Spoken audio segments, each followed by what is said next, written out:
سلام تام. معكم مهدي، خبير في العلاقات الأسرية.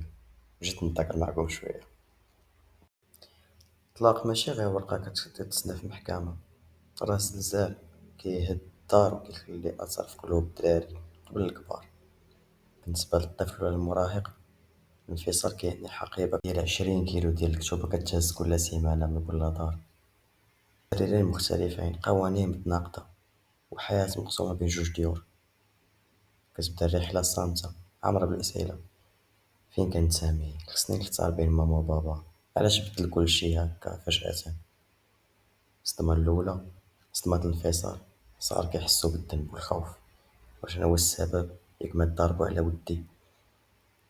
المراهقين ممكن يعبرو على الألم بالغضب ولا الانسحاب، ولا بالمحاولة أنهم يوريو الاستقلالية ديالهم قبل الوقت.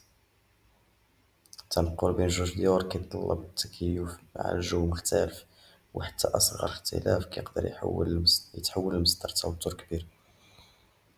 الآثار النفسية ممكن تشمل القلق، اكتئاب، غضب، إحساس بالوحدة، وحتى التشتت في المدرسة. الطفولة كتبقى تحدي صامت بين الأمن والاستقرار، ولكن كاينين طرق باش نخففو هاد الصعوبات. نفس القوانين والروتين بين جوج ديور، تواصل مفتوح بين مع الطفل والمراهق، مشاركتهم في بعض القرارات باش يحسوا بالتحكم، نتجنبوا الشجار قدامهم.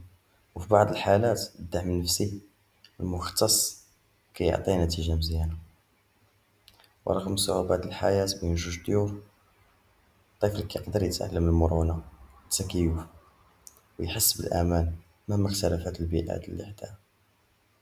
الحوار، التفهم، والاهتمام هما المفتاح باش الطفل يستقر بعد الطلاق ويقدر يتأقلم مع الوضع الجديد.